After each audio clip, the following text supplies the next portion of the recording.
second.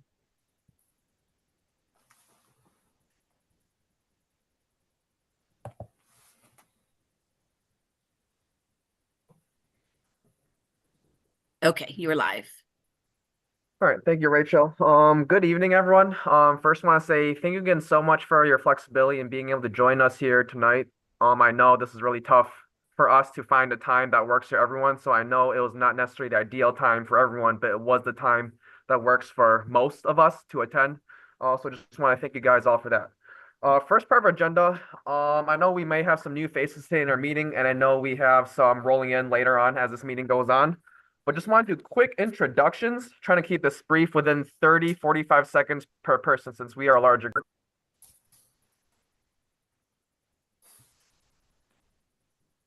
You went on mute. Sorry. Yeah. One is your name or your preferred name. Two is the role and LEA you're part of. And three, this is something I do in my classroom and in our schools before like any meeting with adults or students is just say a good thing.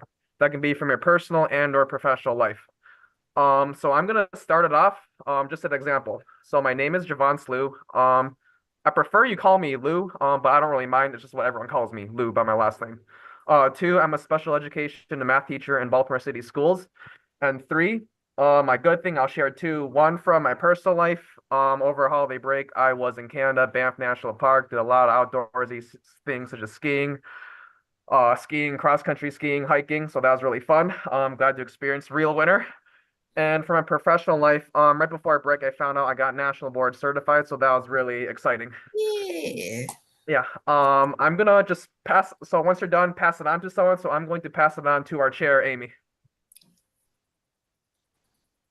Hi, again, congratulations to you, Lou, on your national board certification, and what a lovely way to celebrate in Canada. My name is Amy Evan. I am a senior research associate and school improvement specialist with WestEd. And a good thing is I will be in Canada actually next week skiing. Very excited to get more snow as we've been cleaning up this week. A professional, I'll skip the professional and I'll hand it over to Dr. Prime. Well, hi, everyone. I'm Glenda Prime. I serve as the Dean of the School of Education and Urban Studies at Morgan State University. Something good professionally is that I am really busy hiring some new faculty, and I have some promising applicants. So I'm looking forward to that because new people always means new ideas and new possibilities within the school. So I'm really looking forward to that. Something good personally is my daughter and her husband and son are visiting with me right now, and they're upstairs cooking steaks, and I'm smelling them from down here. Okay.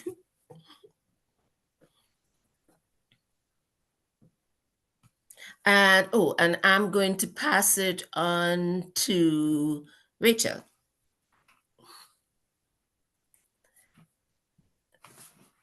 Did you hear Rachel? Right. Yes. There were two of us, so I'm sorry. Oh, yes. We always have this. That's true. I'm sorry. That's all right. Thank you so much, Rachel Heiss. I'm the executive director of the AIB. I just want to, first of all, thank you all so much for your willingness to serve and your commitment to supporting implementation of the blueprint for Maryland's future. It takes a village. We're really pleased that we've expanded the village with this Pillar 5 Advisory Committee. I will say a great thing was that the Ravens won over the weekend. So I think many, and then the Commanders also won last night. So we're, we got it covered in the AFC and the NFC. And professionally, the AIB had a meeting on Friday where they had a really robust discussion about the teacher shortage challenge and how that is impacting Blueprint implementation. And I think that was just a very, I thought that was a very helpful discussion to sort of frame out one of the biggest challenges that we're facing in Blueprint implementation. And I will pass it to the other Rachel, or Rachel A, as we refer to each other. Perfect. I am Rachel Amstutz, Policy Director here at the AIB, and very excited to see this advisory committee really standing up, and that we're getting off the ground with our first content meeting tonight. I will mention just that I'm probably the odd man out compared to many of you, although it sounds like we have some winter fan people here. But my happy news is just that I am thrilled that we got snow for real. I may be cold and not enjoying the cold of this right now, but I am absolutely loving the snow. And so are my dogs, which that just makes me really happy too when they're happy outside playing in the snow. And with that, I will pass it to Evelyn. Hi, everyone. I'm Evelyn Chung. I'm the Vice President of Education for the Montgomery County Council of PTAs. Good things. Well, my daughter, who's a senior in high school, finally got all of her college applications out, which is really her good thing, but I'm so excited because whatever happens, happens, but they are done and they're out. I guess professionally, I'm super excited. We're in the middle of our operating budget season in Montgomery County. We just had a great workshop with the Board of Ed and MCPS folks on Saturday. And one of the things that our PTAs have been really pushing for is a new middle school ELA curriculum that meets high quality instructional material standards.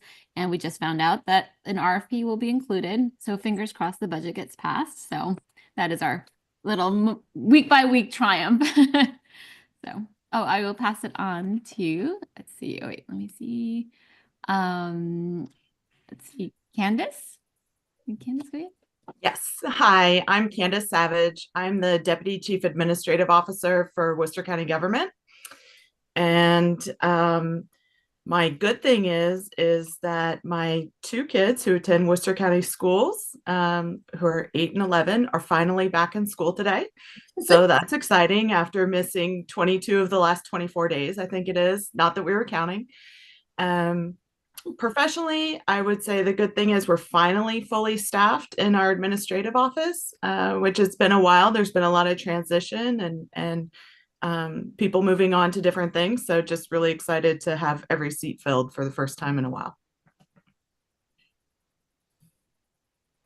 And I will pass it on to Jordan. All right. Hi, everybody. Are you all able to hear me? Yes. All right, perfect. Hi, my name is Jordan. I am in 12th grade at Patuxent High School in Calvert County. I'm one of the 2 student members. And something exciting in my personal life is that I just went down to North Carolina to visit family. And professionally, I just finished paging in Annapolis for opening session. And I will pass it to Joni. Hi, everybody. I'm Joni Palco. I am I guess I'm observing in a parent role. I currently work for the Department of Defense.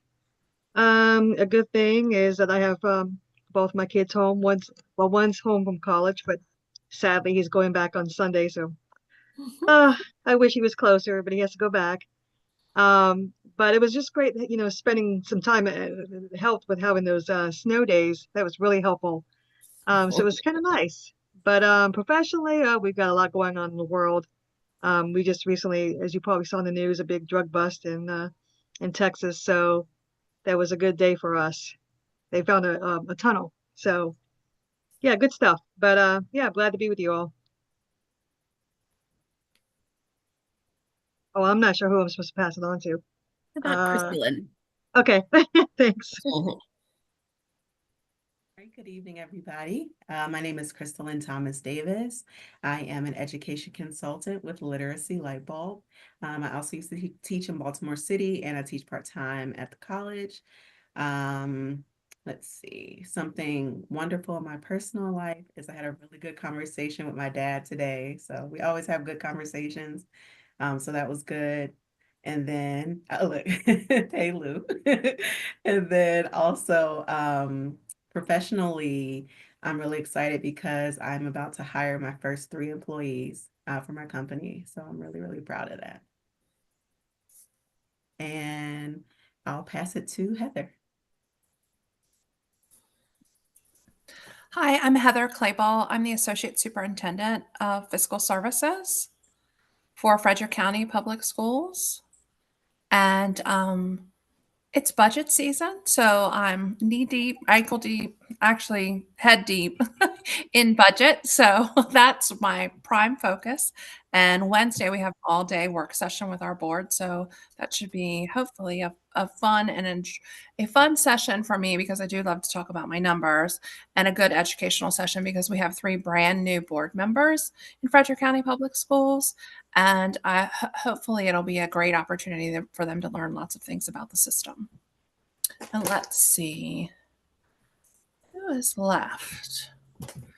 I think Alexandra, I don't know that you've introduced yourself. Thank you so much. I'm Alexandra Vernon. You can call me Alex. I'm the finance director for the AIB, and been pretty hectic here too, professionally wise, but I will share a good thing personally. I get to celebrate or help celebrate my grandmother's 90th birthday in just a few weeks. So I think that may have covered it. Yeah, I believe that is everyone. Awesome. Well, thank you guys so much for participating in that activity. Again, that's just something I like to do in my classes with my students, but we also do that in all staff faculty meetings at our school too. All right, next up. Before break, after break, Amy had the wonderful idea for myself and her to meet with everyone individually, just to get some feedback, see where you're at, or where his head at with the Pillar 5 Advisory Committee, your areas of interest, questions, concerns, etc. Me, Amy, Rachel, and other members of the AAB did debrief because we really want to emphasize, we want to make sure that, especially since it's a large group, we want to make sure that every voice and perspective is heard for a meeting. And also we want to make sure this is seen as a valuable time for you guys with the Pillar 5 Advisory Committee. So at the end of the meeting, Amy will go over, she compiled the awesome list of all the topics of interest consolidated into different umbrellas based on what everyone shared. But also one piece of thing that came up throughout the conversations is exactly the purpose of the Pillar 5 Advisory Committee. And for that, I want to pass it over to Rachel. She will explain more and clarify in detail in terms of what we can do, what we can't do, what exactly are we doing here. You got it. And thanks for setting that up. Yes. So our advisory committees, the other 4 have been in operation for 2 years now. And this is a very normal question to have at the beginning as the advisory committee is kind of finding its way. The biggest reason that the advisory committees were created were to expand our ability to gather implementation of Blueprint feedback from people with a variety of perspectives and from all around the state. So the other advisory committees, as you know, are a little bit smaller. They're half in size of what you all are. But as a group, all of the members together provide really great representation of our state and of all the different pillar areas and pillar focus areas. So Pillar 5, you're kind of a fascinating mix here. And the Pillar 5 is going to encompass all of those pillars. Like it's about making sure all of Blueprint is implemented. And so when we think about the focus areas here, we talked in the first meeting back, I think in December, about the different components of Pillar 5 as written in the Blueprint Comprehensive Plan and kind of what's in there. And that helped us get some of the content ideas of what you were interested in. But really what the AIB would ask of you is that you help us understand any of the implementation challenges or successes, seek clarity on different pieces. Like if you're hearing in your professional walks or in your community or in your conversations with parents about their child's education, that there's confusion about a topic that's within Blueprint, that's what we can use this time for, to dig in deep. One piece that I would love to clarify here, our advisory committees are not decision-making boards. They don't vote on topics. They don't officially like make policy recommendations. What you're doing is helping channel input between the implementers and or the people impacted by Blueprint, our students, our families, our school districts, our counties, just to help make sure that we're aware of how Blueprint implementation is going and that there are avenues for people to be able to share input about Blueprint implementation. But it is a critical piece that there is no voting, there's no action to take per se, but what you can do is identify the topics you'd like to dig into at each session. We can bring guests like we're doing tonight, and that can be AIB staff. It might sometimes be our MSDE colleagues, or it might be some of our strategic facilitators or content experts, or maybe even folks from the districts to share about things that are happening, or from a teacher prep program, or from a community college or local workforce board. You help us bring together all the voices of Blueprint implementation so that we can celebrate the successes and also just give space to talk about, like, this is big work. This Blueprint implementation is a lot. And sometimes there's just things we need to talk through so that we can be able to all be on the same page about what something is or how it's going. Does that help answer? It's still going to be a little fuzzy, and it'll get better over time if the other 4 advisory committees are any offer of evidence. It's a little in the beginning, just a little unnerving of how do we do this, but we will be having an advisory committee training coming up where you'll get to chat with some of the other committee members and hear what they've been doing and what they've found is successful also. But perfectly normal to feel a little uncertain, like what exactly are we doing here right now? That is a normal place to be. But I'm happy to take any questions if you would like, if you have anything that's sticking out about that. Evelyn. So I was glad to hear that someone from the AIB would be joining us today, but what are the other ways in which our feedback is going to be relayed to the folks who are making the decisions? Perfect. And you set me up for one of my updates there. This is excellent. Each of our advisory committees has a board member liaison. And so we have identified Dr. Laura Stapleton as the board member who will be the liaison for Pillar 5. They join when possible. They cannot always attend every meeting, but she will be joining us a little bit later tonight to be able to introduce herself and connect. But they follow the advisory committee, and then the staff, we keep them updated on the topics, the conversations, any feedback that comes up or any content that that you have discussed, and we let them know, and then they take that back to the rest of the board. Sometimes we bring advisory committee, usually it's the chair and co-chair. We've brought each of Pillar 1 through Pillar 4 to AIB meetings to share about their pillar conversations and what they've done over a certain period of time or topics that they've leaned into. And then that could happen. We don't have a schedule where we do that. It just depends on the topics and what might be coming up. But Dr. Stapleton will be the main way of channeling that feedback back to the board members in addition to the staff. And at the end of each meeting, if we have action items, we kind of summarize that, and then we share with them, if they weren't able to attend, the content of the meeting and any takeaways. Dr. Prime. Yes, so is it the expectation at all that there would be any interaction among the pillars? So that's a fascinating question. And actually, 2 of our other pillars had asked the same thing before. To date, there really hasn't been too much interaction, but like everything with the blueprint, we know it's all interconnected. The pillars don't stand alone. So there have been some questions to explore what are the ways that we might be able to interface where topics align. And so if you have some ideas or if a topic comes up, we'd be happy to brainstorm with you to figure out what that could look like. So there's not really like a rule book of what we can or can't do. We figure it out as we go along. So as you have ideas of what we can do with each monthly meeting, you can let me know. I'll be serving as the staff liaison.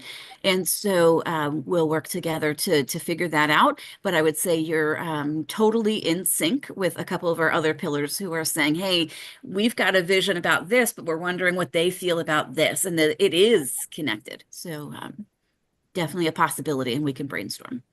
Thank you.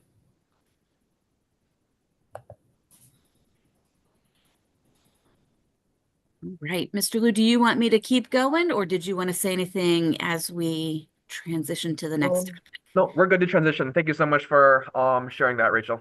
You got it. I have just a couple of quick updates before I reintroduce Alex Vernon on our team. Just in terms of AIB updates, we did want to make you aware that we had a meeting last Friday with our board members that is archived and recorded and archived on our website. That was really talking about some legislative stances and ideas that I think might be of interest. So if you didn't get to catch that, you might want to catch it on recording. And then we also have an upcoming joint board meeting on January 28th with the State Board of Education, as well as another AIB meeting on January 30th. I did want to take a minute and celebrate Mr. Lewis real quick. He kind of said it fast, but he was in the process last year when he applied to be on the advisory committee of pursuing national board certification in early adolescent mathematics, and did mention that he learned in December that he achieved. And we just want to take a minute and celebrate that accomplishment with you, Mr. Lewis, because we recognize the professional achievement that it is, and that's you're really a model of what we're hoping many of your colleagues across the state will do. But we also know that it's not easy while you're doing your job, which you've got kind of two roles there with special education and math. But congratulations, and we're super proud of the work that you did and your accomplishment. I already mentioned Laura, and we talked about the advisory committee. The last thing I want to mention before we shift over to the actual presentation is just a little stage setting for today's content. For those who tuned into our December meeting, it was clear to see that Blueprint Funding 101 rose to the top. It was a very important topic of interest to the vast majority of the group. And I can say that from being here for a few years now with the AIB, it's a topic that comes up a lot because it's not something that most people know and understand in depth. Now, I can say on this group, we have two people who probably know it really in depth. And then we have folks who have just different levels of understanding about Blueprint funding. So we wanted to note two things. We could probably do about 6 years of classes on education funding in America and Blueprint funding in Maryland. So a 30-minute presentation is not going to answer every question you may have. But the other piece that we really wanted to hit in on is that we recognize that there's a lot going on in the news media right now about Blueprint, and in as our session is kicking off in Annapolis, that there's just a lot of questions. In today's conversation, we are very focused on how Blueprint funding, the history, what happened, how was Blueprint, how was the funding mechanism created when Blueprint was envisioned and created. We're not able to talk about what's going on right now or what's coming in the next few weeks and months during session. So we just wanted to make sure that everybody understood that this is not a topic about current Blueprint funding conversation, but it's really about the history of how does Blueprint funding work? How did it change from what was to what is now? So just want to make sure everybody understands that as we shift into tonight's presentation. And with that, I think Alex is going to put some slides up, and it is my pleasure to introduce you again to Alex Vernon, our finance director here at the AIB. And to turn it over to her for the presentation. Thank you so much. I just want to confirm that you can see this. Okay, thank you. So as Rachel mentioned, the objectives today are to explain the vision and purpose of the blueprint for Maryland's future, provide an overview of funding, allocations and distribution, build awareness and understanding of Phase 2 resource allocation grant work, and demonstrate the impact of increased investment in public education. So we're going to do this in this agenda order shown over here. Review first of the blueprint, and then we'll do the funding background information, and then the overview of the grant program. And I'll hand it back to you, Rachel, for this part. Perfect. So we like to start all of our presentations and technical assistance sessions with kind of a grounding in what Blueprint is. And this is a slide that we use almost every time, but the way that this slide opens, I think, is a very powerful reminder with a connection to the funding and the investment that Maryland is taking in our public education system. So Blueprint represents an unprecedented investment in our education system, serving nearly 1 million students across the state, pre-K to 12, and it lays that foundation from early childhood all the way through into post-secondary education. The key components of Blueprint and what set it apart are that it is truly intended for every single child in the state of Maryland, regardless of where they live, regardless of any type of label, if you will, or any type of classification that they may have, that Blueprint seeks to improve and to ensure that they receive a high quality world-class education that prepares them for success in college, career, and life. Go ahead and go to the next slide. Blueprint is organized around the 5 policy pillar areas here, and this is like our little shortcut version of them. So in each of the top layers, you can see Pillar 1, early childhood, Pillar 2, high quality diverse teachers and leaders, Pillar 3, college and career readiness, Pillar 4, more resources for students to be successful, and Pillar 5, which is your area here, the governance and accountability.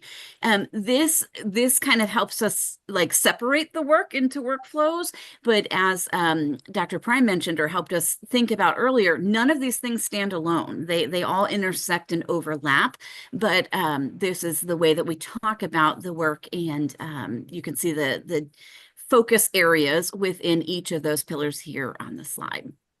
And I think one more slide. Today, just again to set expectations, I pulled the iceberg analogy. As you know, there's a little bit that you can see above the surface and a whole lot below the surface. So tonight we'll only be starting at that kind of above the surface. There's a whole lot more that we could go deeper into, and that the questions, you could just keep peeling back that layer of the onion to understand Blueprint funding. Our goal tonight is to ensure that everyone has a common basic understanding. So this isn't even like College 101. This is like, you know, early foundational coursework, or high school maybe that we're thinking about.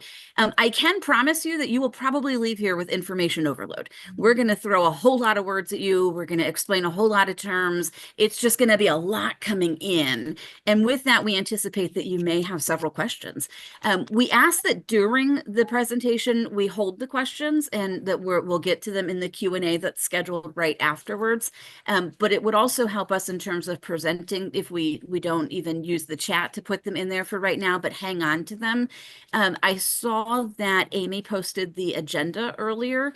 That is open access for everybody. If you want to jot your questions in there, you can certainly do that or jot them down. And we may be able to get to all of them later, but I suspect you're going to have more than what we can get to. So we would appreciate if you had them captured so that we could come back to them later. So with that, I am going to turn it back over to Alex for the deep dive into Blueprint Funding 101. And yep, that's all. I'll turn it back to you. Thank you again, Rachel. And as Rachel described, the Blueprint has long-term benefits. So investing in the Blueprint is not just about funding education. It's about investing in Maryland's future. World-class education leads to better outcomes for students and in turn builds a stronger workforce. By addressing equity gaps, we ensure that every child, no matter their background, has the opportunity to succeed. Funding the Blueprint is one of the most ambitious education investments in Maryland's history. The plan is projected to require over $3.8 billion in funding by fiscal 2034 and is a shared responsibility between the state and local governments. The new and revised formulas address funding inequities and alignment with policy recommendations and have been phased in over a 12-year period to ensure success. So here's how it breaks down. The state's government's increase of about $3.7 billion in special funds by fiscal year 34 is the majority of the funding and uses revenues from sources like the Education Trust Fund, which includes gaming revenue. Additional sources include sales tax revenues from online purchases, digital downloads, tax and advertising tax, sports betting license fees after other distributions, and state share of proceeds, and could also include additional one-time revenue sources. It is important to note that general funds are used for education broadly. However, the Blueprint aims to rely on special funds to avoid the direct competition with other general fund obligations. Local governments are also increasing their contributions by about $703 million by fiscal year 34. Historically, Maryland's state education aid was largely distributed based on a principle of inverse relationship to local wealth, with wealthier districts receiving less funding. However, a closer look revealed significant disparities across the state's 24 local education agencies, LEAs, in terms of student needs, the cost of providing necessary support services, and the local wealth available to fund education. So to offset these disparities, Maryland, like most states, uses wealth equalization to promote equity, ensuring that all Maryland students receive adequate funding regardless of where they live. So here we have the layers of resources before Blueprint. The funding structure included the main foundation program, which included the base per pupil, geographic cost of education index, GCI, and supplemental grants, and then added on additional programs and grants. The Blueprint enhanced the foundation program with the new base and replaced the GCI with the comparable wage index, Wealth Equalized, and added or revised additional grants and programs. Wealth Equalized per pupil formulas allow the Blueprint to adjust for enrollment, thus increasing equity by providing more resources where education needs are higher, and reflect program priorities by allocating funding strategically to meet Blueprint outcomes. So the base per pupil formula sets the foundation for funding, while the weights define the additional resources for multiple specialized programs, ensuring that funding aligns with the varying education needs of Maryland students. So we'll move on to general aid. What's new in general aid? In the foundation program, there are additions to the base for all students to become college and career ready. 10% salary, teacher salary increase, career counseling, and additional collaborative time for teachers, to name a few. And in full day pre-K, we have per pupil formula, a new per pupil formula based on the estimated cost of quality. Low income and priority students are funded first, and then moved on to a sliding scale. So now we'll look at the targeted education aids. So again, these are weighted formulas. And in these three student populations, comp ed, multilingual learners, and special ed, the weighted formulas are based on local wealth and enrollments.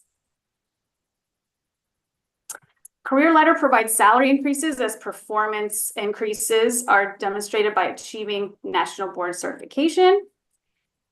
And additional roles and responsibilities are assumed.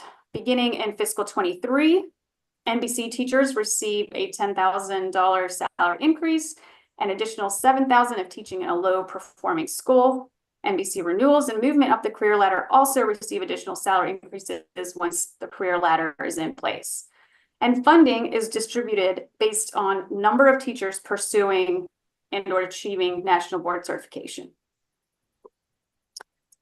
College and career readiness funds are distributed based on the number of 11th graders who have met the CCR standard in English and algebra by the end of 10th grade.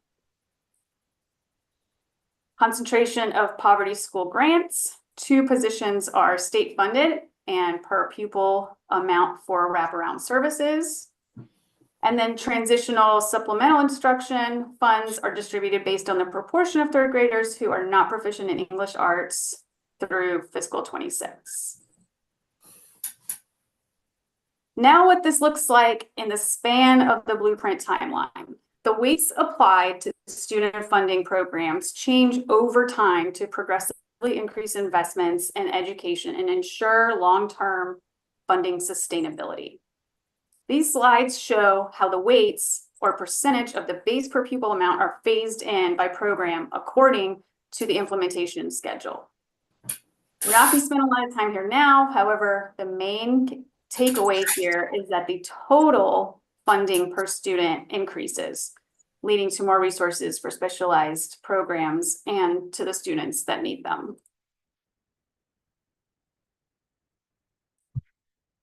And here you have a high-level timeline of the blueprint implementation schedule. By fiscal year 26, we have full-day pre-K for low-income and high-priority 3- and 4-year-olds. Teacher salary increase, 10% over 5 years, and career ladder incentives. Tutoring for struggling learners. New CCR standard and alignment of curricula and instructional materials. New career counseling program for middle and high school students. We begin implementing post-CCR and support pathways, including CTE apprenticeships. Increased resources for concentration of poverty schools, multilingual learners, and students with disabilities. And we begin phasing in more professional development / collaborative time for teachers. Between fiscal year 27 and 30, we continue expansion of full-day pre-K to all 4-year-olds and low-income 3-year-olds in a mixed delivery system.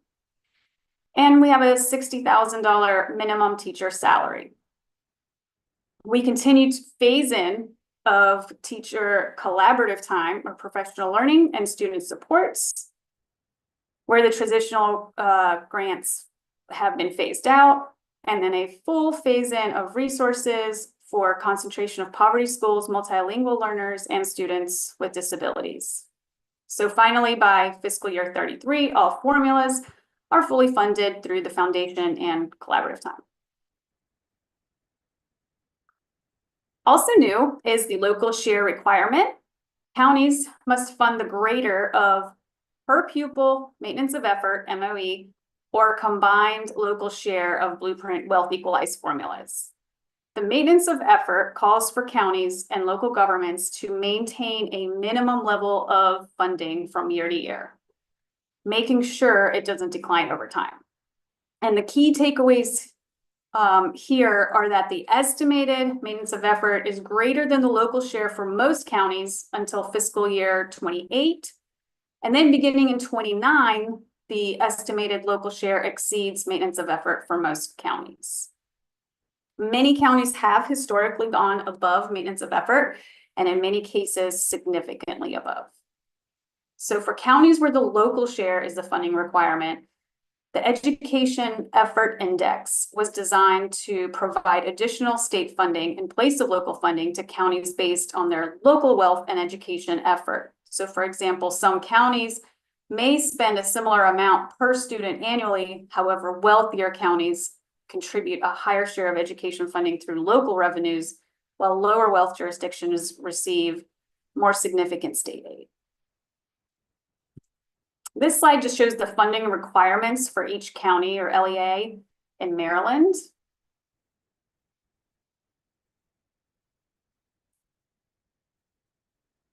And then we next is the new minimum school funding requirement. This is where LEAs must report the minimum school funding level of per pupil formula funding following students to their school. This is to ensure the funds are following the students. So for most Blueprint formulas, 75% of the per pupil amount for each formula must follow students to their school. For concentration of poverty and private provider pre-K, it's 100%. LEAs began reporting data through the new financial reporting system, PowerSchool, required by the Blueprint on July 1 of last year, and will not be available until October 2025. Fiscal year 25 is the first full year, and once received, that data will provide a baseline for the extent to which schools are meeting the requirement. And again, here's a visual representation of the requirement and where it can be found in statute. As far as expectations for LEAs, fiscal year 25 is the baseline year, so LEAs are expected to make a good faith effort to meet the requirement, and then they'll have 2 additional years before they're required to meet it. So ultimately, the minimum school funding requirement safeguards our investment in Maryland students and ensures that the Blueprint for Maryland's future delivers on its promises, improving education improving education outcomes across Maryland while reducing long-term inequality.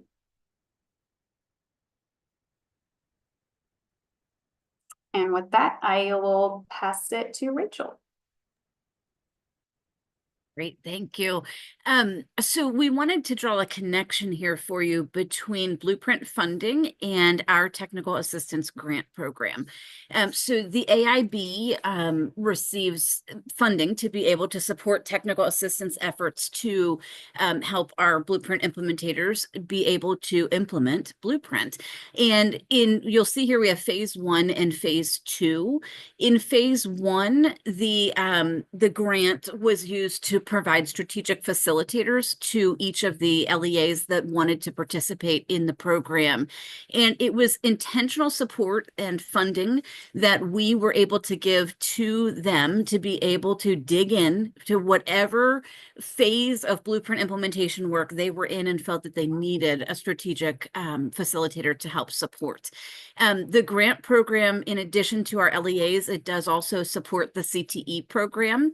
And so 2 years ago, we put out information about the grant and sought these strategic facilitators and found just an amazing group of facilitators.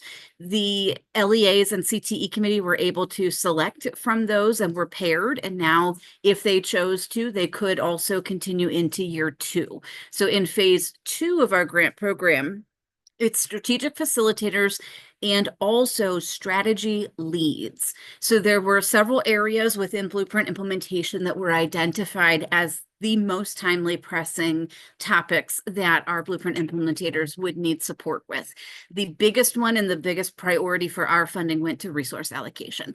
So resource allocation, as you can see here, looks at optimizing resource allocation, the reallocation, so thinking about the money that's already put into education and is it still serving our students in our schools well, and how do we make sure that we're thinking about all money? Like Blueprint is not an add-on. Do this extra thing and you get this extra money. Blueprint is comprehensive, rethinking everything that we do and all of the funding that comes into education. And so there's a team of strategy leads that support resource allocation as well as some strategy partners. In addition to resource allocation, we also identified pre-K, career ladder, and CCR as additional topics that our LEAs and CTE committees as standalone, but they can opt into to work into this work. So because the Blueprint calls for this significant change in thinking, it's a totally different way of doing business, of how we operate our schools. And it's not a instant thing where you turn it on and say, okay, Blueprint's on, it's implemented. It takes time. It takes work. It takes planning. It takes the hard work of rolling up our sleeves and reimagining. What could schools look like now? How should they look different? How do we need to do things differently? But then it also requires communicating. We've got to tell folks what we're doing. We've got to let stakeholders know. We've got to make sure that our educators are in the know, our families are in the know, our county governments are in the know. And in many cases, it will require retooling employees to think differently about the work that they're engaging with. The strategic partners help us support the thought process, the deliberative processes to work through the different challenges that are coming up with Blueprint implementation. And they also are able to help identify the challenges of implementing the efforts required with Blueprint. So they serve in a unique way where they support the LEAs and the CTE committee, but they also help the AIB see statewide perspective where and local perspective. We typically keep the statewide look. They're able to partner up with the LEAs and the CTE committee and dig deeper into the implementation. And so you'll see here are the list of the pairings that we have for resource allocation. And so each of the counties that opted into resource allocation is listed next to the partners that they are working with. So I'll leave that up for a quick second so you can process, and you'll see that the vast majority of our districts are working with a partner to engage in this work around resource allocation.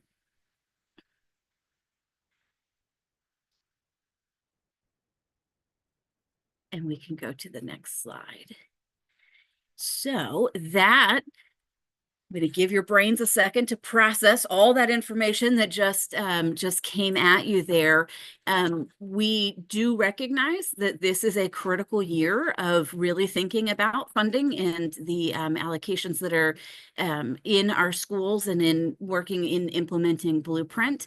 And so this again is just that like very high level above the ocean picture of what's happening with Blueprint funding. We know that you have a lot of questions and we're able to take some of those tonight.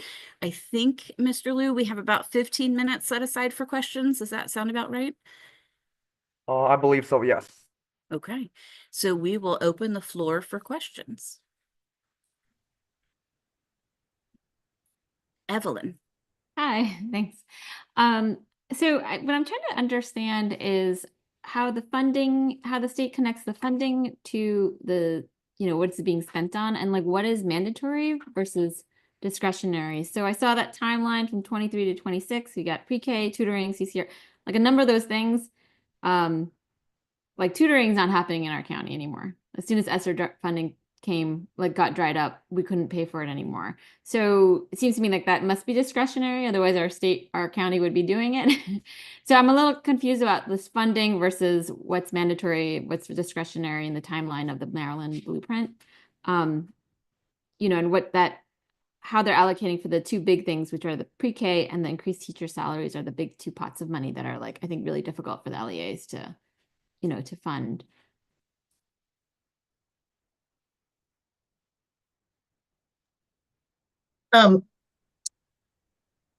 So that's a great question. And I think, so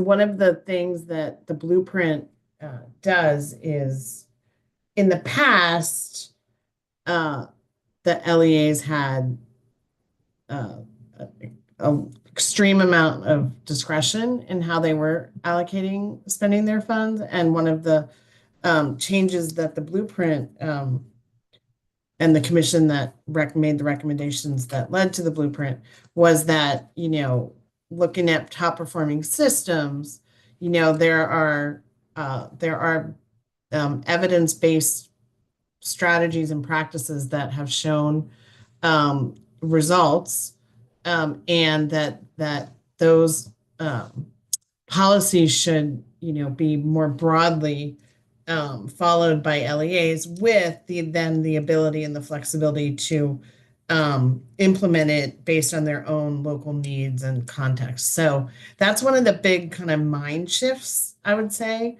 with the Blueprint. And so, there are, different requirements that come into play, and certain funding streams that are tied to those requirements. And so, for example, you mentioned TSI funding, which is transitional supplemental instruction or tutoring. That funding, the LEAs are still receiving some TSI funding. It is phasing down and out after fiscal 26, but they are still receiving TSI funding based on the number of third graders who are not proficient in reading. And so there is funding that is being provided to do that. Now, the amount relative to, the ESSER funds might, they're not equivalent, but they are receiving some funding to do that, and do have it in their budget. Like, for example, full day pre-K is one of those, is a funding formula. And so there are in the blueprint law, there is currently the state is providing funding to LEAs based on the enrollment of low income 3-year-olds and 4-year-olds, who are also referred as tier 1. The state is only providing funding for those tier 1 students in 23, 24, and now this is currently, the year is fiscal 25. Beginning in fiscal 26, they begin to receive funding in current law for tier 2 students who are between 300 and 360%, I think, of the federal poverty level. And so the formula is kind of, there is a prioritization or a progression of the implementation of full day pre-K, but it also is literally based on their ability to, or their the number of students that they're enrolling. So it sort of self-corrects. So if LEAs are, as we all know, there's been a great challenge in space and capacity for pre-K implementation. If they enroll fewer 4-year-olds and 3-year-olds, then they don't receive as much money as was originally estimated would be spent on pre-K. But most of the formulas kind of self-correct in the sense that it's based on an enrollment count. Not all of them self-correct, so but most of them do. Is that helpful? Sure. I guess so. If I'm like a member of the public and I want to see what money went to my LEA and how it was spent, where would I find that? Like, and what is it earmarked for? Like, is it just a lump sum and then I have to, and the school gets to decide where to allocate it, or so there it's not all in one place. So there's the allocation of the state funds, but the local LEA budgets, I think, are the most comprehensive source of that information. I mean, if you want to know how much money they're receiving from the state or from their county government, you can look at what the state aid formulas are providing through the state budget, which are more lump sums. You can look in the county budget and see what they're providing. But then in the school board's budget is where all those things come together with the state, the local, the federal revenues, and their budget for how they're going to spend those funds. Obviously, then the next step is how were the funds actually spent? And LEAs report to MSDE on how they're spending their funds each year based on certain categories. Alex mentioned the PowerSchool reporting. So that is new data that is just going to be becoming available starting this year. And that was one of the requirements of the blueprint, was just for LEAs to start reporting spending at the school level, so that information was more broadly available, and also so that there could be some tracking of looking at how the dollars that they're being provided for certain different students and their needs are actually being budgeted and spent at the schools where those students are attending. So Okay. that's a new piece of information that we're currently evaluating, reviewing the report for the preliminary data. There will not be a full year of data from that system until after the end of this fiscal year, so after July. And actually in Okay, so October. the idea for like the tutoring, for example, or pre-K is that if it's funded, they have to do it, but is there like, but if it's not funded, I mean, it just, unless the counties come up with it on their own, is there any expectation it would be done? I mean, like if there's something in the blueprint and it's not funded, that's where my confusion is, like the tutoring. Okay, so that- tutoring, so like- the TSI funding is being provided so they can provide the tutoring. Okay, So but- they're getting a funding source to do the thing. The law doesn't say the blueprint does not say you must tutor students, but what the blueprint calls for is a more an instructional system that has a robust feedback loop so that students that are falling behind are identified and interventions or appropriate interventions are provided as soon as possible so that those students can stay on track. And so that funding for that is provided through the foundation program, through the foundation program, and also through because the intent is that teachers are doing that work, and this is partly where collaborative time starts to come in, and having enough teachers to be able to provide the additional interventions and supports for students when we have the teachers who can be in the classrooms. But I think Evelyn raises an interesting question that we heard from several members in terms of if you go back a couple of the slides where we talk about the timeline, I don't remember seeing tutoring on there, but there are particular pieces that look to be required. And so are all of those things like increase in teacher salary, mandatory pre-K, expansion of collaborative time, are all of those things on that list a requirement?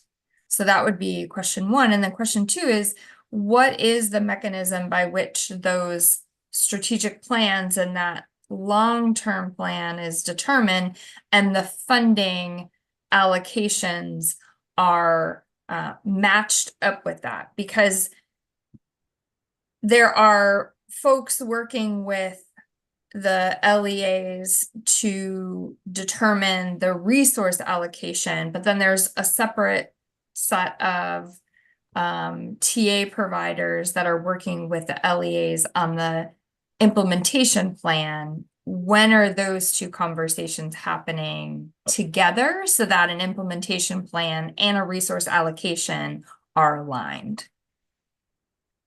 Yeah, and that's been part of, on your second question, that's been part of the work that's been happening, is that the two different partners have been, they both work with the blueprint coordinator and the other staff in each LEA so that they're working with the same folks in the district, as well as for resource allocation, it tends to involve more of the finance staff. But we have brought together the strategic facilitators and the resource allocation partners in communities of practice so that they both know what the other is doing and how they can, and they've connected so that they can both support the LEAs that they're working with, and that sort of the interaction of those two pieces. So that is happening. It's not perfect everywhere, but at least exchange of information and conversation is happening. In terms of the, Alex, can you go back to slide 21, please? In terms of, so there's another document that we can share that was part of the Kirwan Commission's report that shows how the resources for the things that the blueprint was is requiring were incorporated into the different funding streams. So I think that might be really helpful for you all to see, because I mean, that was part of what the commission's work was, is first the commission identified the policies that they wanted to recommend. Then there was a very intensive estimating of the cost of implementing that policy. And then the third phase of the work was then taking the cost and incorporating it into both the different funding streams, either, you know, like for the teacher salary increase for the 10% over 5 years, that funding is in the foundation. The funding to support increasing the teacher salary to 60,000 as a minimum is also in the foundation. The career ladder incentives are primarily in a separate new funding formula. Pre-K is a separate funding formula. Tutoring is a separate funding formula. The alignment of curriculum and instructional materials is in the foundation. So I could sort of go down the list, but we have a document or a series of documents that I think might be helpful in sort of connecting the dots between the policies and the funding streams. Now, people can disagree about whether the amount of funding is enough, but we can certainly share what is included in the formulas.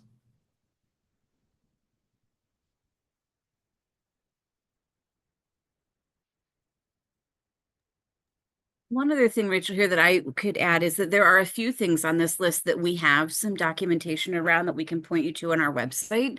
For example, like the 10% increase in teacher salaries that's referenced, like every county had to provide an attestation that they had done that and then to be able to support that. So we have that one. For career counseling, a annual report is submitted each year, and the first one came in October. And so we have those available online as well.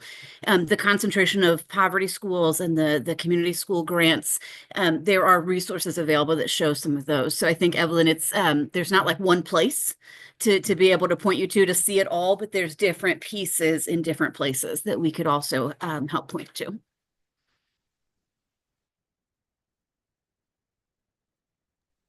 Jordan, I see your hand up. Yes, on the note of formulas, I want to know how exactly they're developed and how they're adapted. I know we're seeing the implementation of Blueprint change over time when we're looking at different LEAs. So how are these formulas being adapted on a regular basis to account for the change in what our funding's looking like and what the implementation is in each LEA?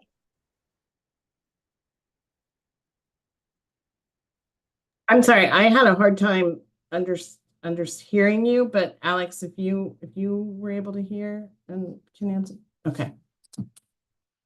No? Jordan, let me try to restate what I heard. I think I heard you ask about how they were determined in the beginning, the formulas, and then how they're adapted over time, like if they change, maybe. Is that what you're asking? Yes, that is.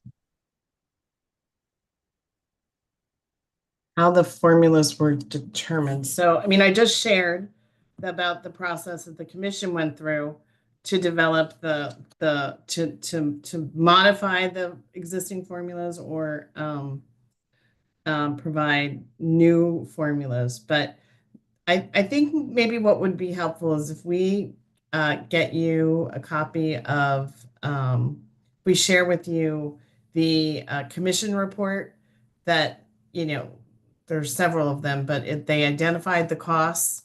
And then there's the final report that shows how the costs were then incorporated into the formulas. So why don't we share those resources with you all, and then we can follow up and see what that probably will generate additional questions, but at least it might answer hopefully some of your questions that you're asking.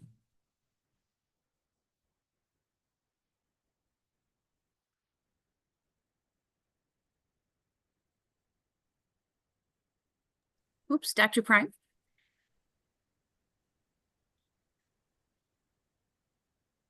Oh, you're on mute. I was saying Glenda is fine. But my question kind of relates to what Jordan was asking, because I'm wondering if there is any mechanism by which feedback from the LEAs on implementation could be used to modify the funding allocation in any way. If a LEA recognizes needs in or different balance in the needs within that LEA, is there an opportunity for any modification in the allocation?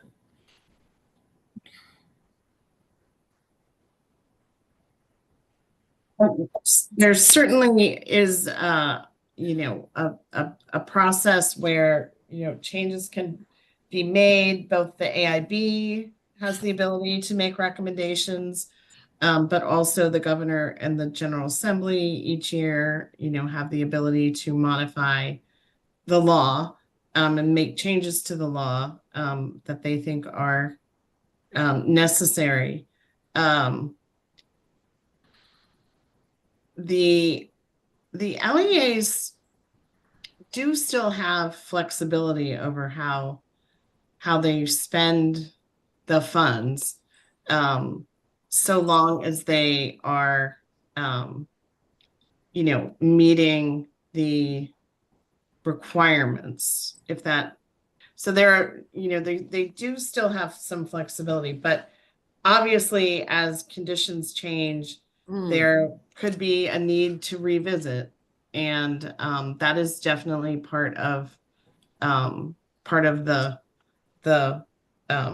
process. I should also, there is an interim evaluation of the blueprint implementation that is required, and it includes looking at how funds are being spent, and that evaluation, oops, I'm just looking at the screen. There we go. Thanks, Alex. That evaluation is due in December of 2026. And so and then part of that process is recommendations for changes, both to policy and funding for the blueprint. So, and that's, so the AIB is actually in the process of selecting a contractor to complete that interim evaluation. Thank you. I see Dr. Stapleton has joined. Hello, all. I don't know what you already might have said about me and my relationship with this advisory board, but I am pleased to be the liaison, the AIB member who liaisoning with this fabulous, I think the best advisory group that we have. So thank you all for volunteering your time for this. And so far, these are great questions. I'm listening for things to bring up to the board, and but Evelyn has her hand up, so I think we should let Evelyn ask her question. Oh, hi, thank you, and nice to meet you. So I didn't want to take up too much airtime, so I was waiting my turn for the next round. But just going back to the funding question again, and like what's mandatory and how the funding applies to the mandatory pieces. So I'll give like a specific example because I think it's easier to talk about specifics. So in our current proposed budget in our county, in our LEA for FY26, they've got, I think, something like 40 million. They said that came from Blueprint funding, and they say there's an additional $11 million for mandatory Blueprint items that apparently do not look funded, right? It looks like it's in a separate line item. And that is for things like paying for AP and IB fees, which I think complies with the statute and giving students access to these, courses. And then paying for the actual teacher certifications. And then also, the pre-K expansion. Looks like some number of pre-K expansion also is not funded. So I'm just trying to understand how something that's mandatory might not be funded. And what is the mechanism in the statute to allow for that? Like if something is not funded, because right now our budget in our LEA, we've already been increasing it by hundreds of millions of dollars every year, the last couple of years, and our taxes are going up. But I'm just, if the state is mandating something, how is the money being tied together?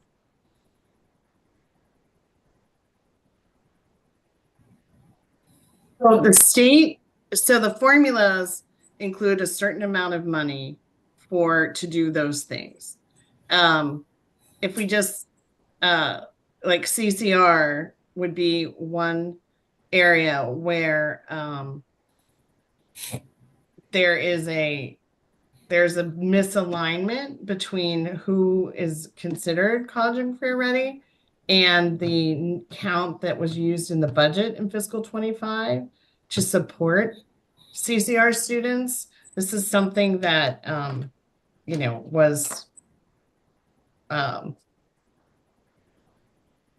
there was an awareness of that and a recognition that the LEAs would only be able to serve CCR students based on their availability of funding, which is why there was a change to the CCR law last session that sort of provided a minimum number of dual enrollment courses that the LEAs were required to support, and not like unlimited amount of dual enrollment for CCR students. So that's an example of the law actually was changed to try to recognize that the resources being provided were not going to be able to do all the things. Not all of the counties actually limited the dual enrollment.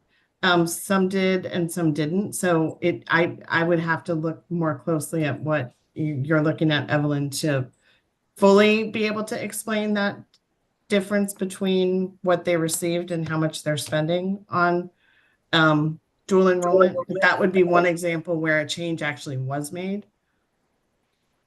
Okay, and that maybe, our county probably just decided, that I do understand, is they decided it should apply to everybody. Okay, so it just might be that overage. And then was there any funding for I don't know, I imagine costs differ depending on the area, right? Exactly. The tuition, right. And so the formula, you have to come up with a cost, how much is the state going to, and actually there's a state and a local share of that funding. How much are we going to say everyone receives in terms of funding? But then the tuition at the community colleges, for example, is not the same in every county. And so the actual cost of dual enrollment does vary by county, but the nature of a funding formula is that you have to have a set per pupil amount that all LEAs receive. So that's, yes, a very good point about, where the cost and the revenue might not fully line up. Right, because I can understand big picture why we have a regressive system. On the other hand, in the wealthier, affluent areas, costs are so much higher, and cost of living and keeping your teaching staff and so that they can actually live in the county that they teach in requires even higher costs and better benefits. So, is there, I know this is not something that we can fix without a statutory thing, but it is something that, is probably a constraint on a lot of some of the LEAs. Well, there wanna- there is a funding formula. It's called the Comparable Wage Index that is designed, it replaced something else called GCEI that is designed to provide additional funds for the counties that have higher costs of living. So there is some funding. Again, I think there can be disagreement about the amount of funding and whether it is enough to, to cover the higher costs, but there is funding provided. Okay, that's helpful to know. And by the way, I used to work for the Labor Department. We had something called prevailing wages. So that sounds like something I can look at and understand. Okay, thank you. Yeah, there's a whole very large study on the Comparable Wage Index. I put a link in the chat to the website where there are links to the various commission reports. But then we can also give you a link because the adequacy study had a lot of other studies which included Comparable Wage Index. Okay. And I'm sorry, somebody else was speaking and I Sure, no did not problem. mean to speak over you. No, that's okay. Evelyn and all who asked questions, I think what this presentation has sparked have rightly so, as you mentioned, both Rachel's, more questions. So Alex, and Rachel A, just want to say thank you very much for really starting at the beginning, because it was incredibly helpful to know and understand both the rationale, some of the intent, as well as the logistics in terms of how the Blueprint funding has been rolled out. I'm sure there are many more questions as we dig into this information further. I love that these sessions are recorded because we can go back and get catch the information that we missed. But I do want to be respectful of folks' time. Just to give an update based on our first kickoff meeting, we did agree to try and meet monthly for 90 minutes. We'll see how that goes. We may decide that monthly is too often or not often enough, but we want to make sure that we really hit the 90 minutes and not ask you to be part of these meetings longer than we requested. So I'm going to put a document in the chat. Lou and I have had the pleasure of speaking with many of you, gathering topic areas of how these meetings, what information these meetings could tackle, how we can raise areas of need for additional information, need for additional clarification. We're delighted, Dr. Stapleton, that you're able to join us. You bring a wealth of both knowledge of data as well as information around assessment and accountability, and having served on the Blueprint board for the last couple of years, both a historical perspective too. We thank Rachel Heiss for joining us today and giving us lots of this historical perspective that I feel like some of us are catching up on. But I invite you to take a look. I think for right now, we're going to skip kind of going through all the topic areas, but we do have a couple norms that we heard from you. And one is really that this committee has an opportunity to bring in different decision makers, both external experts, researchers, MSDE, AIB staff, but also really hearing and understanding the perspective of the districts and the LEAs that are on the ground doing the work around implementation, doing the work around resource allocation. How can we invite them into these discussions as well? So some of our norms are around collaborating with decision makers, strengthening some of the feedback mechanism, figuring out how we want to either advertise, invite, relay information back to the folks that we work with, as well as foster a culture of continuous improvement. So we'd like to invite each of the committee members, take a look at some of the potential key topics to explore. Obviously, the Fiscal Accountability Funding 101 was today. That doesn't preclude us from diving back into Fiscal Accountability Funding 201 in a future meeting. But take a look at the list. We bring a variety of perspectives and expertise on this committee.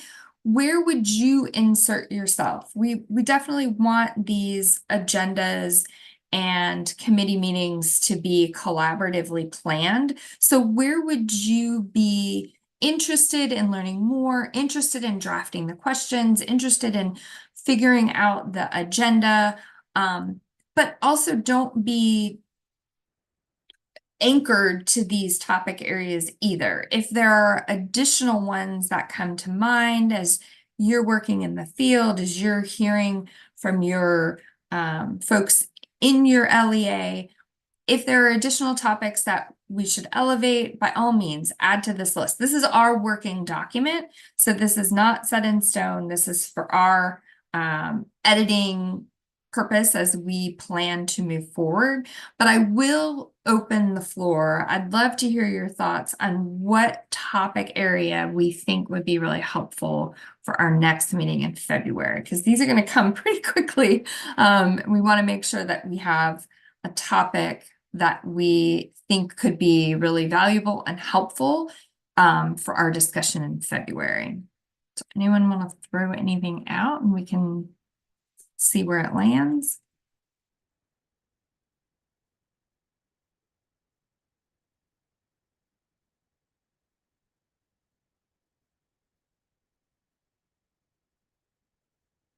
I don't want to sway the conversation at all, but I have heard from you that there's some interest and curiosity in the evaluation or in a discussion around benchmarks and outcomes of the blueprint. Like, we're talking about funding, but funding leading to what?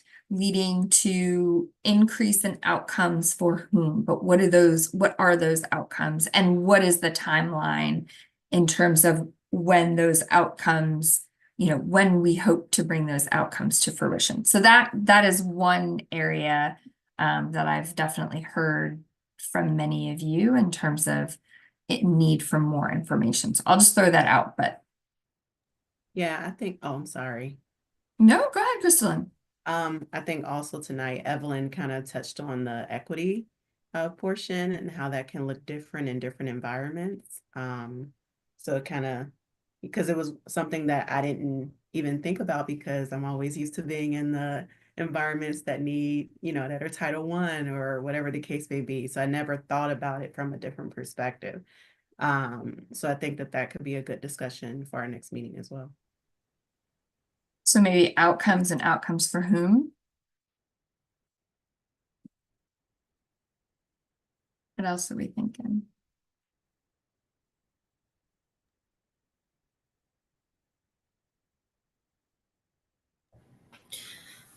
I'm always interested in the experience of those on the ground with the implementation of the blueprint. So principals and parents and teachers and school system personnel, what is that experience like for them? What are the challenges of implementation and what strategies are they employing? And that's intensely interesting to me.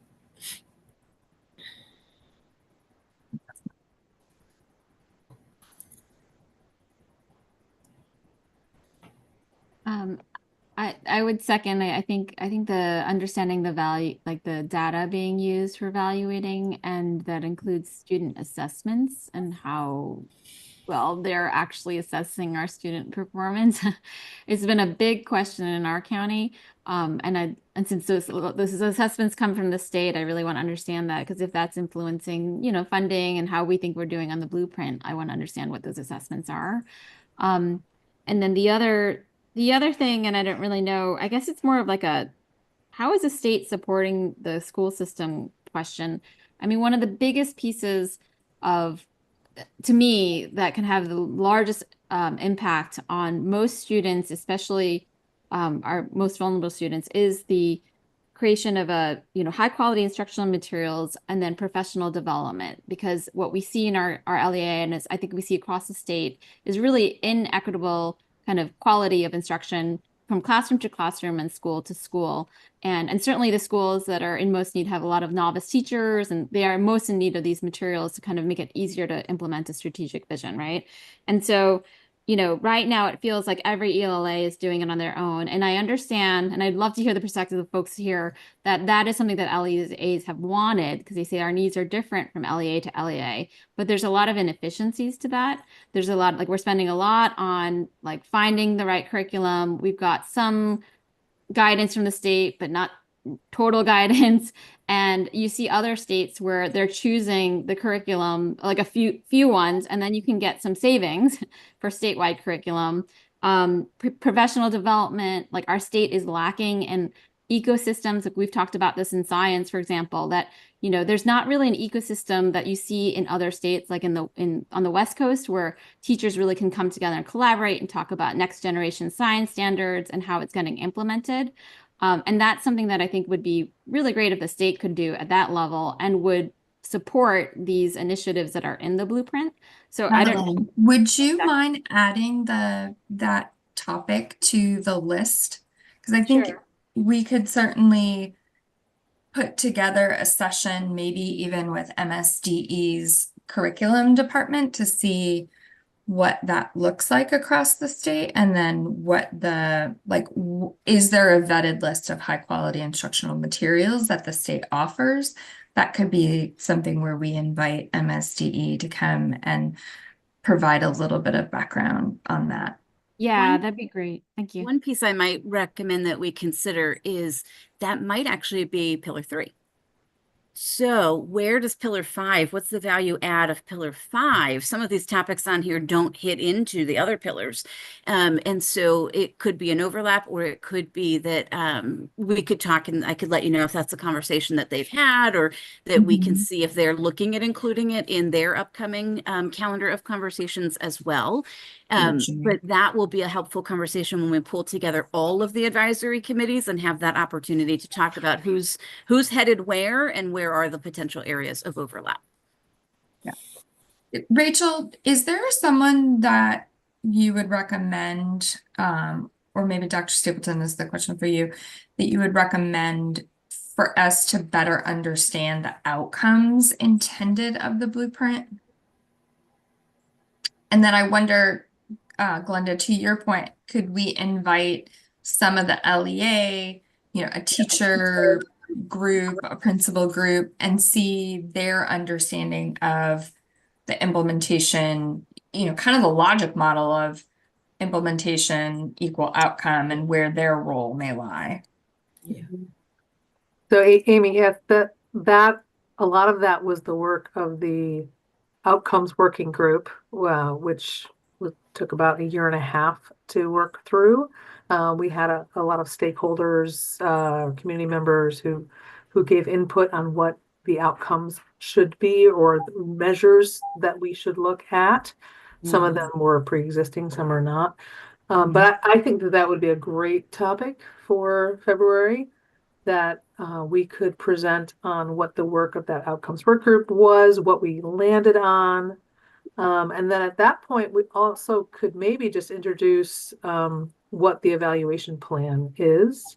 And then maybe for a follow-up meeting, there's a bigger discussion about the evaluation plan. And maybe you all could be kind of a first focus group for the evaluators. And I know, and I'm deferring to Rachel Heiss a little bit here, because the evaluation, whatever bid wins the contract for the evaluation, it's supposed to be a co-developed evaluation. So the AIB has voice in kind of defining what the evaluation would consist of. I don't know if I answered any questions or created more questions, but No, you definitely answered the question. I think that, well, let me pitch it to the group. Would an understanding of the outcomes of the blueprint be a helpful topic going into February?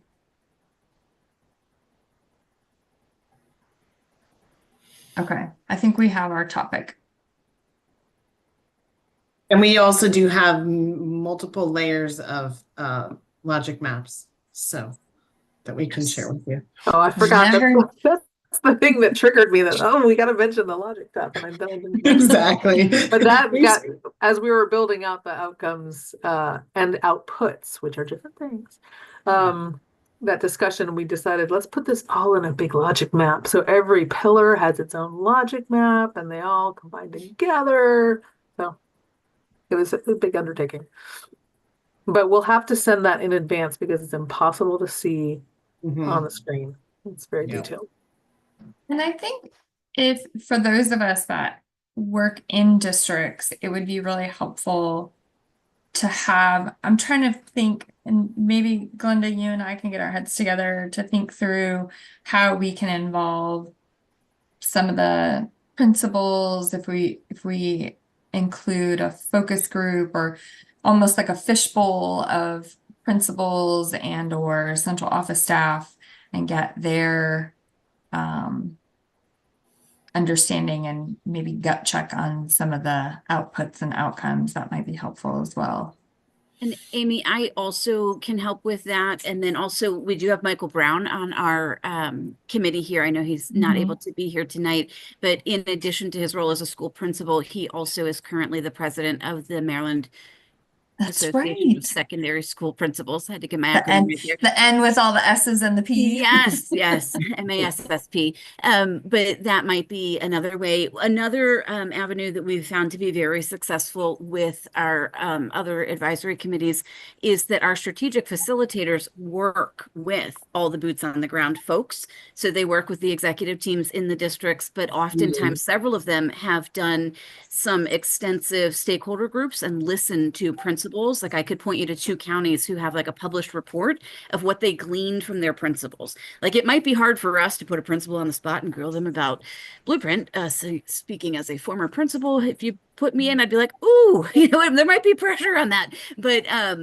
But to grab one of the products that one of our strategic facilitators has done, we've got some really great work that's happened in the past 2 years that person could come and share on behalf of our principals as well, or different stakeholders they've heard from.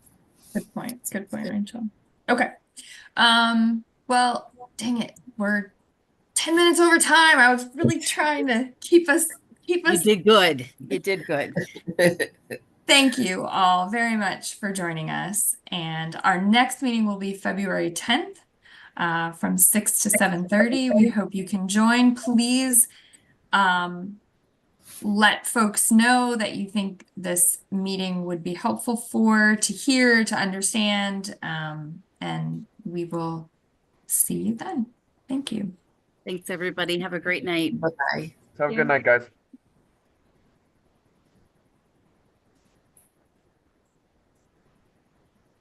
And Amy and Lou, I will work on getting an email out to the whole advisory committee that has any of the resources that were referenced today so that we can follow up with those. It's going to take me a couple of days to get them all and to remember everything that was mentioned. But we'll definitely be able to get that to you. I was thinking that, Rachel, about where to post. We had thought about, because we've shared about this particular one, but yeah, I think we want to post this one. I guess yeah, the committee has access to it in the folder, but I think the public. Yeah, so I think it might go on our resources. I can work with the team to get it up there. But then can it just be linked to the agenda like we do for board meetings? Yep. Just remember to delete all the appendices at the end. Before you. Yep. Post it. Well, really nice